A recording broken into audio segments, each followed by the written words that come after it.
সম্প্রতি খুলনার বটিয়াঘাটা উপজেলার জলমা ইউনিয়ন পরিষদে সকাল 11টায় গিয়ে দেখা যায় সেবা প্রত্যাশীদের ভিড়। তবে চেয়ারম্যানের দায়িত্বে থাকা প্যানেল চেয়ারম্যান দেবব্রত মল্লিকের রুমে তালা ঝুলছে।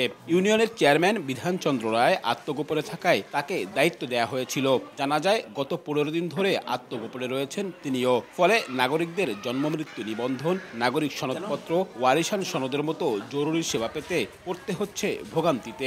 বারবার এসে ফিরে যাচ্ছি, আমার কাজটাও হচ্ছে না। হঠাৎ করে একদিন আসলো, ওই দিন অনেক চাপ পড়ে যায়, কারোরটা সই হয়, কারোরটা আবার সই হয় না। 3-4 দিন আসে বললো যে এমুক দিন আসো, অমুক দিন আসো, এবং তারিখ দেয়।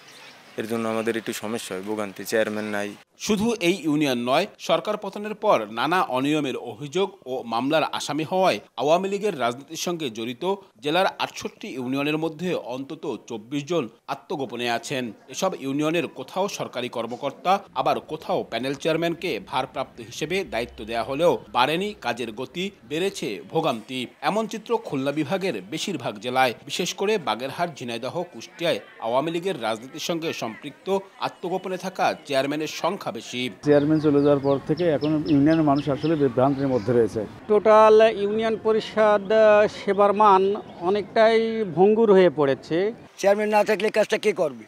আর যাদের দায়িত্বে দেওয়া তারা কেউ এখানে থাকে না। চেয়ারম্যানরা আত্মগোপনে থাকায় কাজের গতি কমার কথা স্বীকার করছেন ইউনিয়ন পরিষদ সংশ্লিষ্টরাও। যাচ্ছে তো আমরা এখানে বসে কাউকে চিনি না বা করতে পারি না, এটা জনপ্রতিনিধিরাই পারে। সেই কাজগুলো আমাদের একটু বাধাগ্রস্ত হচ্ছে। জনগণের একটু সমস্যা হয়, কারণ অনেক দৌড়দৌড়ি, অনেক কাজ উপজেলায় বেশিরভাগই কাজ থাকে চেয়ারম্যান মহোদয়ের, সে দেখতে একটু সমস্যা হচ্ছে।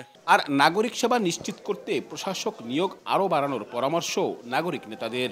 নির্বাচন যতদিন না হবে ততদিন এখানে প্রশাসক নিয়োগ করা উচিত।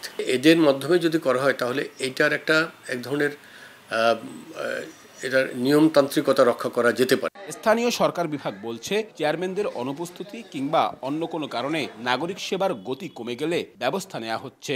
নাগরিক যেই সেবাটা সেটা সঠিকভাবে পাওয়া যাচ্ছে না, সেটি যদি আমরা জানতে পারি, সেটি সংশ্লিষ্ট জেলা প্রশাসক এবং সরাসরি আমার জায়গা থেকে ইউনোর মাধ্যমেও সেই বিষয়গুলো খোঁজ খবর নিয়ে কিন্তু প্রয়োজনীয় ব্যবস্থা নিতে পারবো। খুলনা বিভাগের 10 জেলায় 580টি ইউনিয়ন পরিষদে সম্প্রতি 95 জন প্রশাসক নিয়োগ দেওয়া হয়েছে।